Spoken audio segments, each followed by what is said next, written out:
Hi hello welcome back to my YouTube channel. ಇವತ್ತಿನ ಒಂದು video ಏನಪ್ಪ ಅಂದರೆ ವೆಯ್ಟ್ ಲಾಸಿಗೆ ಸಂಬಂಧಪಟ್ಟಿದ್ದಲ್ಲ, ವೆರಿ ಇಂಪಾರ್ಟೆಂಟ್ ವಿಡಿಯೋ. ನನಗೆ ಲಾಂಗ್ ಬ್ಯಾಕ್ ಸ್ಫೂರ್ತಿ ಅಂತ ಒಬ್ಬರು ಕಮೆಂಟ್ ಮಾಡಿದರು. How to succeed as a women ಅಂತ ಒಂದು ಕಾನ್ಸೆಪ್ಟ್ ಬಗ್ಗೆ ನೀವು ಒಂದು ವಿಡಿಯೋ ಮಾಡಿ ಹಾಕಿ, ಅಥವಾ ನೀವು ಆ್ಯಸ್ ಎ ವುಮೆನ್ ಆಗಿ ಹೇಗೆಲ್ಲ ನಿಮ್ಮ ಲೈಫ್ನ ಸಕ್ಸಸ್ಫುಲ್ಲಾಗಿ ಮಾಡ್ಕೊಂಡ್ರಿ, ಯಾವ್ಯಾವ ಸ್ಟೆಪ್ನ ನೀವು ಫಾಲೋ ಮಾಡಿದ್ರಿ, ಏನಾದರೂ ಟಿಪ್ಸ್ ಇದ್ದರೆ ಕೊಡಿ. ಅದೆಷ್ಟೋ ಜನ ಹೆಣ್ಮಕ್ಳಿಗೆ ಯೂಸ್ ಆಗ್ಬೋದು, ನನಗೂ ಯೂಸ್ ಆಗುತ್ತೆ. ನೀವು ನಿಮ್ಮ ಜೀವನವನ್ನು ಹೇಗೆ ಕಟ್ಕೊಂಡ್ರಿ, ಅಥವಾ ಸಕ್ಸಸ್ಸನ್ನು ಹೇಗೆ ಇಷ್ಟೆಲ್ಲ ಹೇಗೆ ಸಾಧ್ಯ ಅಂತ ಕೇಳಿದರು. ಏನು ಫಾಲೋ ಮಾಡ್ತೀರಾ, ದಯವಿಟ್ಟು ಬೇಗ ವಿಡಿಯೋ ಶೇರ್ ಮಾಡಿ ಅಂತ ಹೇಳಿದ್ರಿ. ಫಸ್ಟ್ ಆಫ್ ಆಲ್ ಕ್ಷಮೆ ಇರಲಿ, ನಾನು ಸ್ವಲ್ಪ ಲೇಟಾಗಿ ವಿಡಿಯೋನ ಅಪ್ಲೋಡ್ ಮಾಡ್ತಾ ಇದ್ದೀನಿ. ಊರಿಗೆ ಹೋಗಿದ್ದೆ, ನೀವು ಕಮೆಂಟ್ ಮಾಡಿದ ದಿನ ನಾನು ಊರಿಂದ ಬರ್ತಾ ಇದ್ದೆ. ಬಂದ ತಕ್ಷಣ ನನಗೆ ವಿಡಿಯೋ ಮಾಡೋಕ್ಕಾಗಿಲ್ಲ, ದಯವಿಟ್ಟು ಕ್ಷಮೆ ಇರಲಿ. ನಿಮಗೆಲ್ಲ ಯೂಸ್ ಆಗುತ್ತೆ ಅಂದರೆ ನಾನು ಫಾಲೋ ಮಾಡುವಂತಹ ಒಂದು 10 ಟಿಪ್ಗಳನ್ನು, ನಾನು ಹೇಗೆ ನನ್ನ ಲೈಫನ್ನು ಸಕ್ಸಸ್ಫುಲ್ಲಾಗಿ ಮಾಡಿಕೊಂಡೆ, ನನ್ನ ಲೈಫ್ ಸಕ್ಸಸ್ಫುಲ್ ಆಗೋಕ್ಕೆ ನಾನು ಏನು ಫಾಲೋ ಮಾಡ್ತೀನಿ ಅನ್ನೋ ಒಂದು ಟಿಪ್ಗಳನ್ನು ನಿಮಗೆ ಕೊಡ್ತಾ ಹೋಗ್ತೀನಿ. ಸೊ ಖಂಡಿತ ಅದು ನಿಜ ಅನಿಸಿದರೆ ನೀವು ಅದನ್ನು ಫಾಲೋ ಮಾಡಿದರೆ ಡೆಫಿನೆಟ್ ಆಗಿ ನೀವು ನಿಮ್ಮ ಜೀವನದಲ್ಲಿ ಸಕ್ಸಸ್ಫುಲ್ ಮಹಿಳೆಯರಾಗ್ತೀರಾ, ಒಂದು ಒಳ್ಳೆ ಉತ್ತಮ ಮಹಿಳೆಯರಾಗ್ತೀರಾ. ಆ್ಯಂಡ್ ನಿಮ್ಮ ಜೀವನದ ಒಂದು ಉನ್ನತ ಸ್ಥಾನಕ್ಕೆ ಹೋಗ್ಬೇಕಂದ್ರೆ ನೀವು ಈ 10 ಪಾಯಿಂಟ್ಗಳನ್ನು ಕರೆಕ್ಟಾಗಿ ಫಾಲೋ ಮಾಡಿ ಅಂತ ಕೇಳ್ತೀನಿ. ಫಸ್ಟ್ ಒನ್ ಟಿಪ್, ನಾನು ಫಾಲೋ ಮಾಡಿರುವಂಥ ಒಂದು ಟಿಪ್ ಏನಂದರೆ, ಬಿಲೀವ್ ಇನ್ ಯುವರ್ ಸೆಲ್ಫ್. ಯಾವಾಗಲೂ ನಾವು ನಮ್ಮ ಸೆಲ್ಫ್ ಬಗ್ಗೆ ರೆಸ್ಪೆಕ್ಟ್ ಇರಬೇಕು, ನಮ್ಮ ಸೆಲ್ಫ್ ಬಗ್ಗೆ ಕಾನ್ಫಿಡೆಂಟ್ ಇರಬೇಕು. ಫಸ್ಟ್ ಟಿಪ್ ಇದು. ನಿಮ್ಮನ್ನ ನೀವು ಯಾವಾಗ ನಂಬ್ತೀರೋ, ನಿಮ್ಮ ಬಗ್ಗೆ ನಿಮಗೆ ಯಾವಾಗ ಕಾನ್ಫಿಡೆಂಟ್ ಬಿಲ್ಡ್ ಆಗುತ್ತೋ, ಅವಾಗ 100% ನೀವು ಸಕ್ಸಸ್ ಆಗ್ತೀರಾ. ಸೊ ನಾನು ಸಕ್ಸಸ್ ಆಗಲಿಕ್ಕೆ ಕಾರಣ, ನಾನು ಬೇರೆಯವರನ್ನ ಎಷ್ಟು ನಂಬ್ತೀನೋ ಅದಕ್ಕಿಂತ ಹೆಚ್ಚಾಗಿ ಫಸ್ಟ್ ನನ್ನನ್ನು ನಾನು ನಂಬುತ್ತೀನಿ. ಇದು ನಾನು ಫಸ್ಟ್ ಫಾಲೋ ಮಾಡುವಂಥ ಒಂದು ಬೆಸ್ಟ್ ಟಿಪ್ ಅಂತಾನೆ ಹೇಳ್ಬೋದು. So just believe in your self. ನಿಮ್ಮ ಸೆಲ್ಫ್ ಕಾನ್ಫಿಡೆನ್ಸ್ ಲೆವೆಲ್ ಬಗ್ಗೆ ನಿಮಗೆ ಕಾನ್ಫಿಡೆಂಟ್ ಇರಲಿ. 1000 ಜನ 1000 ಹೇಳ್ಬೋದು, ನಿನ್ನಿಂದ ಆಗಲ್ಲ, ನಿನ್ನಿಂದ ಇದಾಗತ್ತೆ ಅಂತ. ಸಾಕಷ್ಟು ಜನ ನಮ್ಮನ್ನ ಡಿಮೋಟಿವೇಟ್ ಮಾಡ್ಬೋದು, ಬಟ್ ನಿಮ್ಮ ಸೆಲ್ಫ್ ಕಾನ್ಫಿಡೆನ್ಸ್ ಲೆವೆಲ್ ಯಾವತ್ತೂ ಕಡಿಮೆ ಆಗಬಾರ್ದು. ನಿಮ್ಮ ಸೆಲ್ಫ್ ಕಾನ್ಫಿಡೆನ್ಸ್ ಲೆವೆಲ್ನ ನೀವು ಜಾಸ್ತಿ ಮಾಡ್ತಾ ಹೋಗ್ಬೇಕು. ನಿಮ್ಮನ್ನ ನೀವು ನಂಬೋದನ್ನ ಫಸ್ಟ್ ಕಲೀರಿ, ಅವಾಗ ಡೆಫಿನೆಟ್ ಆಗಿ ಸಕ್ಸಸ್ಫುಲ್ ಮಹಿಳೆಯರಾಗ್ತೀರಾ. ನಾನು ಇದನ್ನು ಫಾಲೋ ಮಾಡಿದ್ದೀನಿ, ಸೊ ಹಾಗಾಗಿ ನನಗೆ ಸಕ್ಸಸ್ ಅನ್ನೋದು ಸಿಕ್ಕಿರುವಂಥದ್ದು. ನೆಕ್ಸ್ಟ್ ಸೆಕೆಂಡ್ ಒನ್, ನಾನು ಫಾಲೋ ಮಾಡುವಂಥ tip, become financially independent. So ನಾನು ನನ್ನ ಮದುವೆ ಆದಾಗಿಂದ ನಾನು ಫಿನಾನ್ಷಿಯಲಿ ಅಂತ ಬಂದಾಗ I am very independent women. So ನಾನು ನನ್ನ ಮದುವೆ ಆದ ತಕ್ಷಣನೇ ಅರ್ನಿಂಗ್ ಪ್ಲಾಟ್ಫಾರ್ಮ್ಗಳನ್ನು ಹುಡ್ಕೊಂಡೆ, ಅರ್ನಿಂಗ್ನ ಸ್ಟಾರ್ಟ್ ಮಾಡಿದೆ. ಯಾವತ್ತೂ ಕೂಡ ನಾವು ಇನ್ನೊಬ್ಬರ ಮೇಲೆ ಡಿಪೆಂಡ್ ಆಗೋದನ್ನು ನಿಲ್ಲಿಸ್ಬೇಕು. ಅದು ಮೆಂಟಲಿ ಆಗಿರ್ಬೋದು, ಫಿಸಿಕಲಿ ಆಗಿರ್ಬೋದು, ಅಥವಾ ಫಿನಾನ್ಷಿಯಲಿ ಆಗಿರ್ಬೋದು. ಮೇನ್ಲಿ ನಮಗೆ ಬಿರುಕು ಬರೋದು ಅಥವಾ ಸಮಸ್ಯೆಗಳಾಗೋದು ಎಲ್ಲಿ ಗೊತ್ತಾ, ಫಿನಾನ್ಷಿಯಲಿ. ಸೊ ಹಾಗಾಗಿ ಫಸ್ಟ್ ನಿಮ್ಮನ್ನು ನೀವು ಫಿನಾನ್ಷಿಯಲಿ ಇಂಡಿಪೆಂಡೆಂಟ್ ಆಗೋದು ಹೇಗೆ ಅನ್ನೋದನ್ನ ಕಂಡ್ಕೊಳ್ಳಿ. ಏನಾದರೂ ಅರ್ನ್ ಮಾಡಿ, ಏನಾದರೂ ಕೆಲಸ ಮಾಡಿ. ಹೌಸ್ ವೈಫ್ ಆಗಿದ್ರು ಕೂಡ ಸಾಕಷ್ಟು ಅವಕಾಶಗಳು ಇವಾಗ ನಿಮಗಿದಾವೆ ಅರ್ನ್ ಮಾಡಲಿಕ್ಕೆ. ನೀವು ಹೊರಗಡೆನೆ ಹೋಗಿ ದುಡಿಬೇಕು ಅಥವಾ ಎಲ್ಲೋ ಹೋಗಿ ದುಡಿದ್ಬಿಟ್ಟು ಅರ್ನ್ ಮಾಡ್ಬೇಕು ಅನ್ನೋದು ಏನಿಲ್ಲ. ಸಾಕಷ್ಟು ಅವಕಾಶಗಳು ನಿಮ್ಮ ಮನೆಯಲ್ಲೇ ಕೂತ್ಕೊಂಡು ಬಿಸ್ನೆಸ್ ಮಾಡ್ಬೋದು, ಸಣ್ಣ ಬಿಸ್ನೆಸ್ಗಳನ್ನ ಸ್ಟಾರ್ಟ್ ಮಾಡ್ಬೋದು. ಬೇಕಾದಷ್ಟು ಅವಕಾಶಗಳು ನಿಮ್ಗಿದಾವೆ. ಸೊ ಹಾಗಾಗಿ ಫಿನಾನ್ಷಿಯಲಿ ಇಂಡಿಪೆಂಡೆಂಟ್ ಆಗೋದನ್ನ ಕಲೀರಿ. ನಾನು ಕೂಡ ಅಷ್ಟೇ, ಫಿನಾನ್ಷಿಯಲಿ ನಾನು ಯಾವತ್ತೂ ಇಂಡಿಪೆಂಡೆಂಟ್ ಆಗೇ ಇದ್ದೀನಿ. ಸೊ ನನ್ನ ಗಂಡ ಎಷ್ಟೇ ಸಂಬಳ ತರ್ಬೋದು, ಬಟ್ ನಾನು ನನ್ನದು ಅನ್ನೋ ಒಂದು ಫಿನಾನ್ಷಿಯಲಿ ಇಂಡಿಪೆಂಡೆನ್ಸಿಯನ್ನ ನಾನು ಮೇಂಟೈನ್ ಮಾಡ್ತಾ ಇದ್ದೀನಿ. ಸೊ ಹಾಗಾಗಿ ಅದು ನನಗೆ ಸಕ್ಸಸ್ ಅನ್ನು ಕೊಟ್ಟಿದೆ. ಇನ್ನು ನಾನು ಫಾಲೋ ಮಾಡುವಂತ 3ನೇ ಟಿಪ್ ಏನಪ್ಪಾ ಅಂದ್ರೆ, take care of your self. ನಿಮ್ಮ ಅಥವಾ health, take care of your self and health. ನಿಮ್ಮ ಸೆಲ್ಫ್ ಬಗ್ಗೆ ನಿಮಗೆ ಕೇರಿಂಗ್ ಇರಲಿ, ಆ್ಯಂಡ್ ನಿಮ್ಮ ಹೆಲ್ತ್ ಬಗ್ಗೆ ತುಂಬಾನೇ ಕಾಳಜಿ ವಹಿಸಿ. ಎಲ್ಲರೂ ಸಾಕಷ್ಟು ಜನ ಅಂತಾರೆ, ನಂಗೆ ಟೈಮ್ ಇಲ್ಲ, ಅದಿಲ್ಲ, ಇದಿಲ್ಲ, ಇದೆಲ್ಲ ಮಾಡ್ಕೊಳ್ಳೋದು ಕಷ್ಟ, ಸ್ಕಿನ್ ಕೇರ್ ಮಾಡ್ಕೊಳ್ಳೋದು ಕಷ್ಟ, ಹೇರ್ ಕೇರ್ ಮಾಡ್ಕೊಳ್ಳೋದು ಕಷ್ಟ, ನನಗೋಸ್ಕರ ನಾನು ಸ್ಪೆಷಲಾಗಿ ಏನಾದರೂ ಮಾಡ್ಕೊಂಡು ತಿನ್ನೋಕ್ಕೂ ಕಷ್ಟ, ಇದೆಲ್ಲ ಹೇಳ್ತೀರಾ. ಎಲ್ಲರನ್ನೂ ನೋಡ್ಕೊಳ್ಳಿಕ್ಕೆ ನಿಮಗೆ ಟೈಮ್ ಇದೆ, ನಿಮ್ಮನ್ನು ನೀವು ನೋಡ್ಕೊಳ್ಳಿಕ್ಕೆ ಟೈಮ್ ಇಲ್ಲ. ಸೊ ಖಂಡಿತ ಆ ತಪ್ಪನ್ನ ಮಾಡಬೇಡಿ. ಎಲ್ಲರನ್ನೂ ನೋಡ್ಕೊಳ್ಳಿ, ಜೊತೆಗೆ ನಿಮ್ಮ ಬಗ್ಗೆ ನಿಮಗೆ ಹೆಚ್ಚಿನ ಕಾಳಜಿ ಇರಲಿ. ಒಂದು ಸ್ಕಿನ್ ಕೇರ್ ರುಟೀನ್ ಮಾಡ್ಕೊಳ್ಳೋದಾಗಿರ್ಬೋದು, ಹೆಲ್ತ್ ಬಗ್ಗೆ ತಿಳ್ಕೊಳ್ಳೋದಾಗಿರ್ಬೋದು, ಹೆಲ್ತ್ ಕಾನ್ಸಿಯಸ್ ಆಗಿರ್ಬೋದು, ಒಂದು ಯೋಗ ಮಾಡೋದು, ಮೆಡಿಟೇಷನ್ ಮಾಡೋದು ಆ್ಯಂಡ್ ಹೆಲ್ದಿ ಫುಡ್ಗಳನ್ನು ನಿಮಗೋಸ್ಕರ ಅಂತ ನೀವು ಪ್ರಿಪೇರ್ ಮಾಡ್ಕೊಂಡು ತಿನ್ನೋದನ್ನು ಕಲೀರಿ. ಸೊ ಇದೆಲ್ಲ ಕೂಡ ವೆರಿ ಇಂಪಾರ್ಟೆಂಟ್. ನಾವು ಮಕ್ಕಳು ಏನಾದರೂ ಕೇಳಿದ ತಕ್ಷಣ ಅವ್ರಿಗೆ ಏನೇನು ಇಷ್ಟ ಮನೆಯವ್ರಿಗೆಲ್ಲ ಇಷ್ಟವಾದದನ್ನ ಮಾಡಿ ಹಾಕ್ತೀವಿ. ಬಟ್ ನಮ್ಮನ್ನು ನಾವು ಮರ್ತ್ಕೊಂಡ್ಬಿಡ್ತೀವಿ. ನಮಗೇನು ಇಷ್ಟ ಅನ್ನೋದ್ರ ಬಗ್ಗೆ ನಾವು ತಿಳ್ಕೊಳ್ಳಿಕ್ಕೆ ಹೋಗೋದಿಲ್ಲ. ಸೊ ಹಾಗಾಗಿ take care of your health. ನಿಮ್ಮ ಹೆಲ್ತ್ ಬಗ್ಗೆ ನಿಮ್ಮ ಕಾಳಜಿ ಇರಲಿ. ಎಲ್ಲರ ಆರೋಗ್ಯ ಕೆಟ್ಟಾಗ ನೀವು ನಿಂತ್ಕೊಂಡು ಅವ್ರನ್ನ ನೋಡ್ಕೊಳ್ತೀರಾ, ಬಟ್ ನಿಮ್ಮ ಆರೋಗ್ಯ ಹಾಳಾದಾಗ ನಿಮ್ಮ ಹತ್ರಕ್ಕೆ ಯಾರೂ ಇರಲ್ಲ. ಅದು ಹೆಣ್ಮಕ್ಳು ಫಸ್ಟ್ ತಿಳ್ಕೊಬೇಕಾಗಿರುವಂಥ ವಿಷಯ. ಹಾಗಾಗಿ ನಿಮ್ಮ ಆರೋಗ್ಯದ ಬಗ್ಗೆ ನಿಮಗೆ ಹೆಚ್ಚಿನ ಕಾಳಜಿ ಇರಲಿ. So take care of your health. ನಿಮ್ಮ ಹೆಲ್ತ್ ಬಗ್ಗೆ ನೀವೇ ಕಾಳಜಿ ವಹಿಸ್ಬೇಕು. ನಿಮಗೆ ಬೇಕಾದಂಥ ಹೆಲ್ದಿ ರೆಸಿಪಿಗಳನ್ನು ಮಾಡ್ಕೊಂಡು ತಿನ್ನೋದು, ಅಥವಾ ಹೆಲ್ದಿ ಲೈಫ್ ಸ್ಟೈಲ್ ಅಥವಾ ಹೆಲ್ದಿ ಲೈಫ್ ರುಟೀನನ್ನು ಸ್ಟಾರ್ಟ್ ಮಾಡುವಂಥದ್ದನ್ನು ಕಲೀರಿ. ಈ ಟಿಪ್ನ ಫಾಲೋ ಮಾಡೋದ್ರಿಂದ ನೀವು ಸಕ್ಸಸ್ಫುಲ್ ವುಮೆನ್ ಆಗಲಿಕ್ಕೆ ಸಾಧ್ಯ. ನಾನು ಫಾಲೋ ಮಾಡುವಂಥ 4ನೇ ಟಿಪ್ ಬಂದು ಕೀಪ್ ಲರ್ನಿಂಗ್. ಏನಾದ್ರೂ ಹೊಸತನದನ್ನ ಕಲಿತಾ ಇರಿ, ಹೊಸತನದನ್ನ ಮಾಡ್ತಾ ಇರಿ. ಸೊ ಯಾವಾಗ ನಾವು ಒಂದಕ್ಕೆ ಸ್ಟಿಕ್ ಆನ್ ಆಗ್ತೀವಿ ಅಥವಾ ಒಂದೇ ವಿಷಯದಲ್ಲಿ ನಾವು ಸ್ಟ್ರಕ್ ಆಗಿರ್ತೀವಿ, ಅವತ್ತು ನಾವು ಯಾವತ್ತೂ ಸಕ್ಸಸ್ ನೋಡ್ಲಿಕ್ಕೆ ಸಾಧ್ಯವಿಲ್ಲ.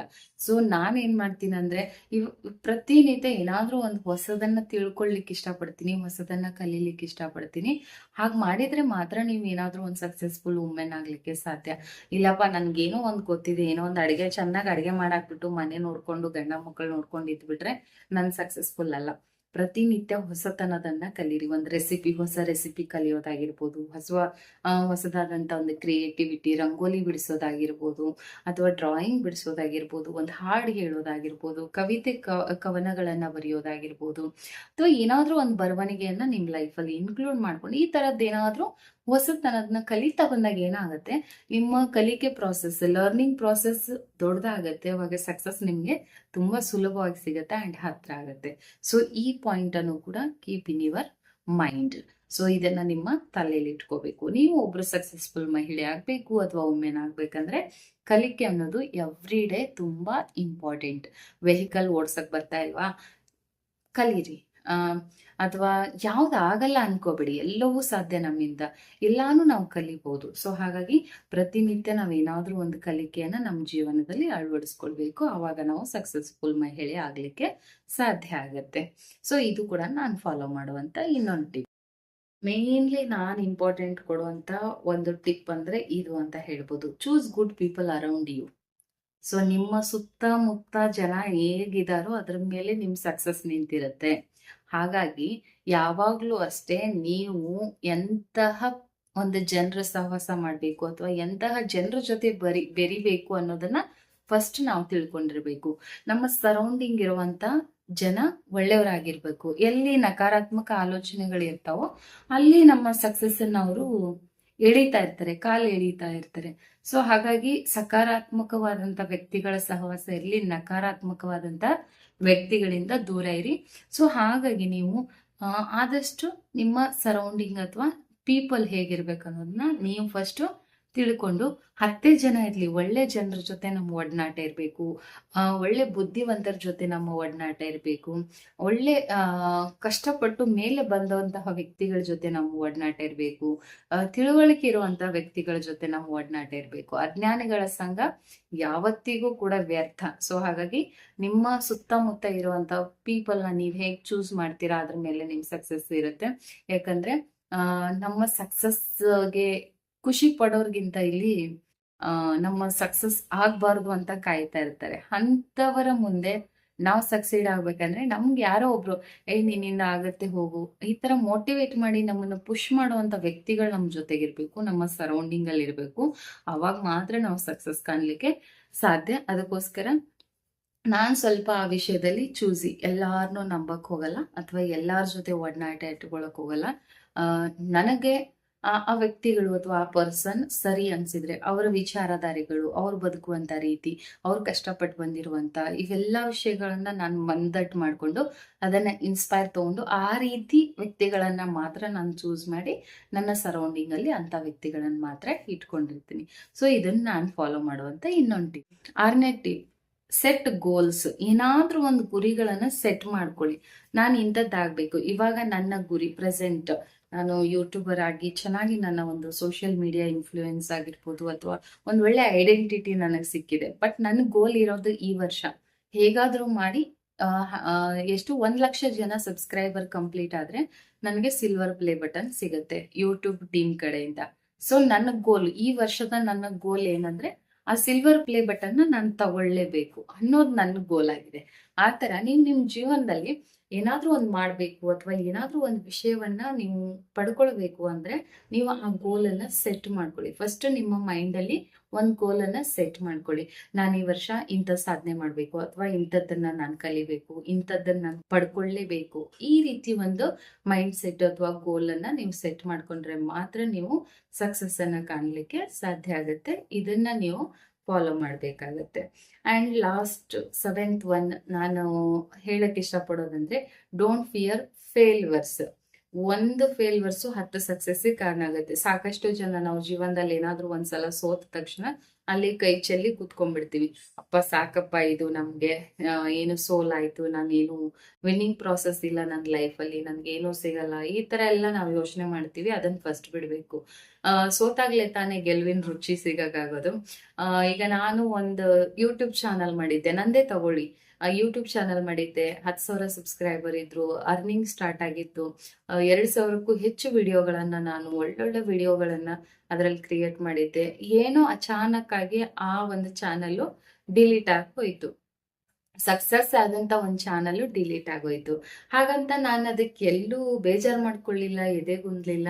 ಒಂದು ಫೇಲ್ಯೂರ್ಸ್ 10 ಸಕ್ಸಸ್ಸಿಗೆ ಕಾರಣ ಆಗುತ್ತೆ.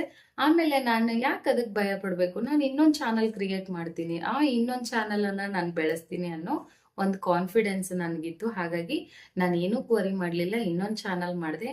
ಆ ಚಾನಲ್ಗೆ ನಾನು 3 ವರ್ಷ ಕಷ್ಟಪಟ್ಟಿದ್ದೆ. ಬಟ್ ಈ ಚಾನಲ್ಗೆ ಜಸ್ಟ್ 1 ಇಯರ್ ಅಲ್ಲೇ ನಾನು ಅದನ್ನ ಸಕ್ಸಸ್ಫುಲ್ಲಿ ಮಾನಿಟೈಸೇಷನ್ ಆನ್ ಮಾಡಿಕೊಂಡು ಪೇಮೆಂಟ್ ಕೂಡ ತಗೊಳ್ತಾ ಇದ್ದೀನಿ. ಸೊ ಹಾಗಾಗಿ ಫೇಲ್ಯೂರ್ಸ್ಗೆ ನೀವು ಯಾವತ್ತೂ ಹೆದರ್ಕೋಬೇಡಿ, ಭಯ ಇಟ್ಕೋಬೇಡಿ.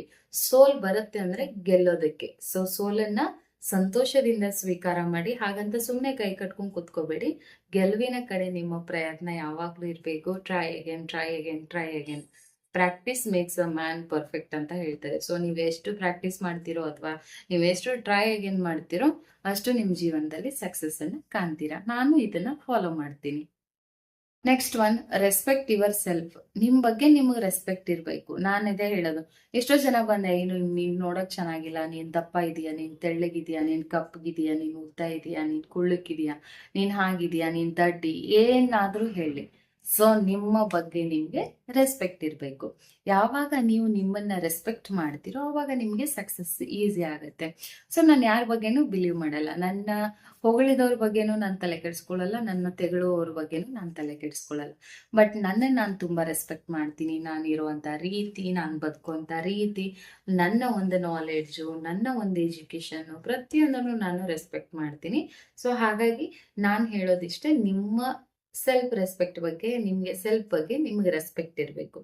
ಅದನ್ನ ನೀವು ರೂಢಿಸ್ಕೊಳ್ಳಿ. ಸಕ್ಸಸ್ಫುಲ್ ಆಗ್ಬೇಕಂದ್ರೆ ಇದೊಂದನ್ನ ಫಾಲೋ ಮಾಡಿ. Build discipline. Next point, build discipline. ನಮ್ಮ ಲೈಫಲ್ಲಿ ಒಂದು ಶಿಸ್ತು ಅನ್ನೋದು ಇರಬೇಕು. ನಾವು ಈ ಪ್ರಾಣಿಗಳಿಗೂ ಮನುಷ್ಯರಿಗೂ ವ್ಯತ್ಯಾಸ ತುಂಬಾ ಇದೆ. ಪ್ರಾಣಿಗಳು ಹೆಂಗ್ ಬೇಕಂಗಿರ್ತಾರೆ, ಮನುಷ್ಯರು ಹಂಗಿರಕ್ಕಾಗಲ್ಲ. ಮನುಷ್ಯರಿಗೊಂದು ಲೈಫ್ ರೂಟೀನ್ ಅಂತ ಇರುತ್ತೆ, ಒಂದು ಲೈಫ್ ಸ್ಟೈಲ್ ಅಂತ ಇರುತ್ತೆ. ಒಂದು ಡಿಸಿಪ್ಲಿನ್ ಅನ್ನ ಮೇಂಟೈನ್ ಮಾಡಿ, ಒಂದು ಶಿಸ್ತನ್ನ ನೀವು ಮೇಂಟೈನ್ ಮಾಡಿ. ಒಂದು ಕೆಲಸದಲ್ಲಾಗಿರ್ಬೋದು ಅಥವಾ ನೀವು ಬದುಕುವಂತ ರೀತಿಯಲ್ಲಾಗಿರ್ಬೋದು, ಪ್ರತಿಯೊಂದರಲ್ಲೂ ಒಂದು ಶಿಸ್ತನ್ನು ನೀವು ಬಿಲ್ಡ್ ಮಾಡ್ತಾ ಹೋಗಿ. ಇಷ್ಟೊತ್ತಿಗೆ ಎದ್ದೇಳ್ಬೇಕಂದ್ರೆ ಅಷ್ಟೊತ್ತಿಗೆ ಎದ್ದೇಳೋದು. ಇವತ್ತು ನಾನು ಇಂಥ ಕೆಲಸ ಮಾಡಬೇಕು, ಒಂದು ರೂಟೀನ್ ಅನ್ನು ಫಾಲೋ ಮಾಡಿ ಅದನ್ನ ಒಂದು ಡೈರಿಗಳಲ್ಲಿ ಮೆನ್ಷನ್ ಮಾಡ್ಕೊಳ್ಳಿ. ನನ್ನ ಇವತ್ತಿನ ರೂಟೀನಲ್ಲಿ ನಾನು ಇಷ್ಟು ಕೆಲಸ ಮಾಡ್ತೀನಿ, ನಾನು ಇದಿಷ್ಟನ್ನು ಫಾಲೋ ಮಾಡ್ತೀನಿ ಅಂತ ಹೇಳಿ ನೀವು ಬರೆದಿಟ್ಕೊಂಡ್ರೆ ಖಂಡಿತ ಅವತ್ತಿನ ಕೆಲಸ ನೀವು ಮುಗಿಸ್ತೀರಾ. ಅವಾಗ ನಿಮ್ಗೆ ಶಿಸ್ತು ಅನ್ನೋದು ನಿಮ್ ಲೈಫಲ್ಲಿ ರೂಢಿ ಆಗ್ತಾ ಹೋಗುತ್ತೆ. ಶಿಸ್ತನ್ನ ಫಸ್ಟ್ ಕಲ್ತ್ಕೊಳ್ಬೇಕು, ಬಿಲ್ಡ್ ಮಾಡಬೇಕು. ಡಿಸಿಪ್ಲಿನ್ ಯಾವಾಗ ಬಿಲ್ಡ್ ಆಗ್ತಾ ಹೋಗುತ್ತೋ ಸಕ್ಸಸ್ಗೆ ನಾವು ಈಸಿಯಾಗಿ ಹತ್ರ ಆಗ್ತಾ ಹೋಗ್ತೀವಿ. ಸೊ ಇದನ್ನು ಕೂಡ ನೀವು ಫಾಲೋ ಮಾಡಬೇಕು. And last one, create your identity. ನಾವು ಭೂಮಿ ಮೇಲೆ ಹುಟ್ಟಿದೀವಿ, ನಾವು ಬರೀ ಯಾರ್ದೋ ಹೆಂಡತಿ, ಯಾರ್ದೋ ಮಗಳು, ಯಾರ್ದೋ ಸೊಸೆ, ನೋ, ಅಷ್ಟಕ್ಕೆ ಸೀಮಿತ ಆಗ್ಬಾರ್ದು. ಯಾರ್ದೋ ಸೊಸೆ, ಯಾರ್ದೋ ಮಗಳು, ಯಾರ್ದೋ ತಂಗಿ, ಯಾರ್ದೋ ಅಕ್ಕ, ಇದೆಲ್ಲ ಐಡೆಂಟಿಟಿ ನಮಗ್ ಬಂದಿರತ್ತೆ. ನಮ್ಮ ಸೆಲ್ಫ್ ಐಡೆಂಟಿಟಿ ಬರೋದು ಯಾವಾಗ? ನಾವೇನಾದ್ರೂ ಅಚೀವ್ ಮಾಡಿದಾಗ ಅಲ್ವಾ? ಸೊ ಸೆಲ್ಫ್ ಐಡೆಂಟಿಟಿ ಬೇಕಂದ್ರೆ ನಾವು ಫಸ್ಟ್ ಏನಾದ್ರೂ ನಮ್ಮ ಲೈಫಲ್ಲಿ ನಮ್ದೇ ಆದಂತ ಒಂದು ಸೆಲ್ಫ್ ಐಡೆಂಟಿಟಿನ ಕ್ರಿಯೇಟ್ ಮಾಡ್ಕೋಬೇಕು. ನಾನು ಅವ್ರ ಹೆಂಡತಿ, ನಾನು ಅವ್ರ ಮಗಳು, ನಾನು ಅವ್ರ ಸೊಸೆ ಅನ್ನೋದಕ್ಕಿಂತ ಕವಿತಾ ಅಂದ್ರೆ ಯಾರು? ಸೊ ನನ್ನದೇ ಆದಂತ ಒಂದು ಐಡೆಂಟಿಟಿ ಕ್ರಿಯೇಟ್ ಮಾಡ್ಬೇಕು. ಕವಿತಾ ಅಂದ್ರೆ ಟೀಚರ್, ಕವಿತಾ ಅಂದ್ರೆ ಯೂಟ್ಯೂಬರ್, ಕವಿತಾ ಅಂದ್ರೆ ಈ ತರ ಒಂದು ಮೋಟಿವೇಶನಲ್ ಸ್ಪೀಕರ್. ಏನಾದ್ರೂ ಒಂದು ಐಡೆಂಟಿಟಿನ ನಿಮ್ಮ ಲೈಫ್ ಅಲ್ಲಿ ನೀವು ಅಳವಡಿಸ್ಕೋಬೇಕು. ಆವಾಗಲೇ ನಿಮಗೆ ರೆಸ್ಪೆಕ್ಟ್ ಅನ್ನೋದು ಬರುತ್ತೆ ಅಂಡ್ ಸಕ್ಸಸ್ ಅನ್ನೋದು ಸಿಗುತ್ತೆ. ನೀವು ಏನು ಐಡೆಂಟಿಟಿ ಇಲ್ಲದೆ ನೀವು ಯಾರ್ದೋ ಮಗಳು, ಯಾರ್ದೋ ಸೊಸೆ, ಯಾರ್ದೋ ಹೆಂಡತಿ ಆಗಿನೇ ಬದುಕಬೇಡಿ. ದಯವಿಟ್ಟು ನಿಮ್ಮದೇ ಆದಂತ ಒಂದು ಐಡೆಂಟಿಟಿನ ಕ್ರಿಯೇಟ್ ಮಾಡ್ಕೊಳ್ಳಿ. ಆ ಕ್ರಿಯೇಟ್ ಮಾಡ್ಕೋಬೇಕಂದ್ರೆ ಇಷ್ಟು ಪಾಯಿಂಟ್ ಅನ್ನ ಕರೆಕ್ಟ್ ಆಗಿ ಫಾಲೋ ಮಾಡಿ ಡೆಫಿನೆಟ್ ಆಗಿ ನೀವು ಕೂಡ ಸಕ್ಸಸ್ಫುಲ್ ವುಮೆನ್ ಆಗ್ತೀರಾ. ಸೊ ನಾನು ಇಷ್ಟು ಪಾಯಿಂಟ್ಸ್ ಗಳನ್ನ ನನ್ನ ಲೈಫಲ್ಲಿ ಅಳವಡಿಸ್ಕೊಂಡಿದ್ದೀನಿ. ಹಾಗಾಗಿ ಒಂದು ಸಕ್ಸಸ್ಫುಲ್ ಲೈಫ್ ಅನ್ನ ನಾನು ಲೀಡ್ ಮಾಡ್ತಾ ಇದ್ದೀನಿ. ನನ್ನ ಹಾಗೆ ನೀವು ಸಕ್ಸಸ್ಫುಲ್ ಲೈಫ್ ಲೀಡ್ ಮಾಡಬೇಕು ಅಂದ್ರೆ ನಾನು ಹೇಳಿರುವಂತ ಎಲ್ಲಾ ಪಾಯಿಂಟ್ಸ್ ಅನ್ನ keep in your mind and do hard work and smart work. That's it. ಅಷ್ಟು ಮಾಡ್ತಾ ಬನ್ನಿ. ಲೈಫಲ್ಲಿ ನೀವು ಕೂಡ ಸಕ್ಸಸ್ಫುಲ್ ಆಗ್ತೀರಾ. ನೀವು ಅನ್ಕೊಂಡ ಹಾಗೆ ನಿಮ್ಮ ಲೈಫನ್ನ ಲೀಡ್ ಮಾಡ್ತೀರಾ. ಈ ವಿಡಿಯೋ ಸ್ಫೂರ್ತಿ ಅವ್ರು ಕೇಳಿದ್ದಕ್ಕೆ ಇವತ್ತಿಗೆ ಈ ವಿಡಿಯೋ ಮಾಡಬೇಕು ಅಂತ ಅನಿಸಿ ಮಾಡಿದ್ದೀನಿ. ನಾನು ಫಾಲೋ ಮಾಡುವಂತ ಸಣ್ಣದಾಗಿ ಒಂದು ಕಿರು ಪರಿಚಯವನ್ನ ಕೊಟ್ಟಿದ್ದೀನಿ. ನಿಜವಾಗ್ಲೂ ಇನ್ಫಾರ್ಮೇಟಿವ್ ಅನ್ಸಿದ್ರೆ ಅಥವಾ ಟ್ರೂತ್ ಅನ್ಸಿದ್ರೆ ಈ ವಿಡಿಯೋ ಒಂದು ಲೈಕ್ ಮಾಡೋದು ಮರಿಬೇಡಿ. ಅಂಡ್ ಸಬ್ಸ್ಕ್ರೈಬ್ ಮಾಡಿಲ್ಲ ಅಂದ್ರೆ ಸಬ್ಸ್ಕ್ರೈಬ್ ಮಾಡಿ. ಮತ್ತೇನಾದ್ರೂ ವಿಡಿಯೋ ಬೇಕಂದ್ರೆ ಕಮೆಂಟ್ ಸೆಕ್ಷನ್ ಅಲ್ಲಿ ಬರೀರಿ. ಮೋಟಿವೇಶನಲ್ ಬೇಕಾ, ಅಥವಾ ನನ್ನ ಲೈಫ್ ಬಗ್ಗೆ ತಿಳ್ಕೊಬೇಕಾ, ಅಥವಾ ನನ್ನ ಟೀಚರ್ ಜರ್ನಿ ತಿಳ್ಕೊಬೇಕಾ, ಯೂಟ್ಯೂಬ್ ಜರ್ನಿ ತಿಳ್ಕೊಬೇಕಾ, ವೆಯ್ಟ್ ಲಾಸ್ ಜರ್ನಿ ತಿಳ್ಕೊಬೇಕಾ, ಯಾವುದ್ರ ಬಗ್ಗೆ ತಿಳ್ಕೊಬೇಕಂತ ನಿಮಗೆ ಆಸಕ್ತಿ ಇದೆಯೋ ಅದರ ಬಗ್ಗೆ ಕಮೆಂಟ್ ಅಲ್ಲಿ ಬರೀರಿ. ಮುಂದಿನ ವಿಡಿಯೋಗಳಲ್ಲಿ ನಾನು ಅದನ್ನ ಎಕ್ಸ್ಪ್ಲೈನ್ ಮಾಡ್ತೀನಿ. Thank you for watching. ಹೀಗೆ ಸಪೋರ್ಟ್ ಮಾಡ್ತಾ ಇರಿ. ಮತ್ತೆ ಸಿಗೋಣ. ನಮಸ್ಕಾರ.